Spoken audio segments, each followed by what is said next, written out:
Hello, അപ്പോൾ എല്ലാവർക്കും എൻ്റെ പുതിയൊരു വീഡിയോയിലേക്ക് സ്വാഗതം. അപ്പോൾ ഇന്ന് രാവിലെ ബ്രേക്ക്ഫാസ്റ്റൊക്കെ കഴിച്ചതിന് ശേഷം മീനൊക്കെ ഞാൻ താമസിച്ചാണ് കേട്ടോ ഓർഡർ ചെയ്തത്.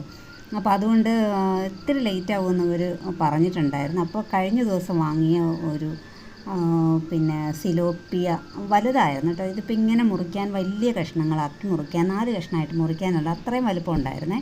അപ്പോൾ ഇതൊന്ന് പൊള്ളിച്ചെടുക്കാമെന്ന് വിചാരിച്ചു. പിന്നെ ഒരു മോരുകറി വെക്കാമെന്ന് വിചാരിച്ചു. പിന്നെ ഇത്തിരി ബീൻസും കൂടി തോരൻ വയ്ക്കാം. അപ്പോൾ അച്ഛൻ ഇവിടെയുണ്ട്.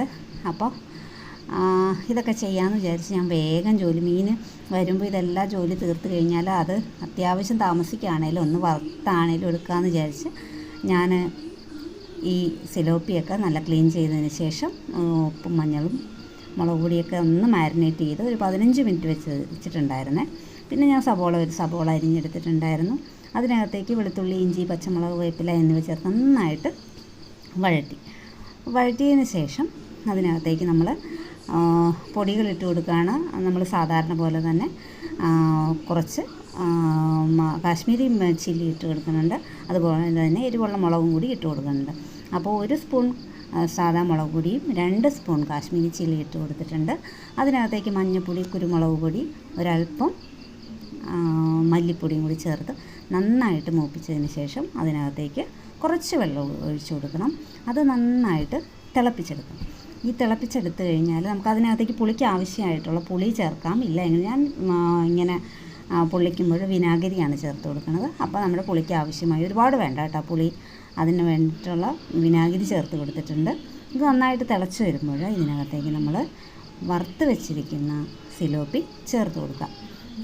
അത് എന്നിട്ട് ഒരു 10 മിനിറ്റ് അടച്ച് വെച്ച് ഒന്ന് വേവിച്ചെടുക്കുക. അതൊന്ന് ഷാലോ ഫ്രൈ ചെയ്തിട്ടുള്ളൂ കേട്ടോ, നന്നായിട്ട് ഡീപ് ഫ്രൈ അല്ല. അപ്പോൾ അതുകൊണ്ടൊരു 10 മിനിറ്റ് നമ്മൾ അടച്ച് വെച്ച് വേവിച്ചെടുക്കുക. എന്നിട്ട് പതുക്കെ ഒന്ന് തിരിച്ചിട്ടതിന് ശേഷം നമ്മൾ ഒരു അരമുറി തേങ്ങ ഞാൻ എടുത്തിട്ടുണ്ട്.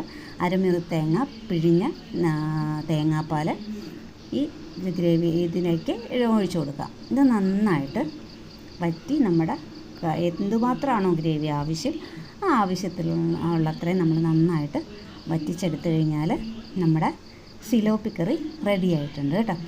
അപ്പോൾ നോക്കുമ്പോൾ നന്നായിട്ട് എണ്ണയൊക്കെ തെളിഞ്ഞ് വന്നിട്ടുണ്ട് കേട്ടോ. അപ്പോൾ എല്ലാവർക്കും ഇഷ്ടപ്പെട്ടിട്ടുണ്ടെങ്കിൽ ഒന്ന് ഉണ്ടാക്കി നോക്കണം ഇത്. അതുപോലെ തന്നെ ഞാൻ മോര് കറി ഉണ്ടാക്കണ പച്ചമുളക് ഇട്ടാണ് ആ മോര് കാച്ചിയിട്ടുണ്ട്. പിന്നെ അത് ഞാൻ കാണിക്കണില്ല. പിന്നെ ഞാൻ മീൻ വന്നിട്ടുണ്ടായിരുന്നു, അത് മക്കൾക്ക് വേണ്ടിയിട്ട് മാത്രമായിട്ട് ഒന്ന് വറുത്തെടുത്തിട്ടുണ്ട്. ഇനി ഇതിന് മുമ്പ് തന്നെ ഞാൻ ബീൻസ് അരിഞ്ഞ് പച്ചമുളകിട്ട് ഒന്ന് വാട്ടിയില വെള്ളത്തിൽ തന്നെ മൂപ്പിച്ചൊഴിച്ചിട്ടുണ്ട്. അപ്പോൾ എല്ലാവർക്കും ടാറ്റാ.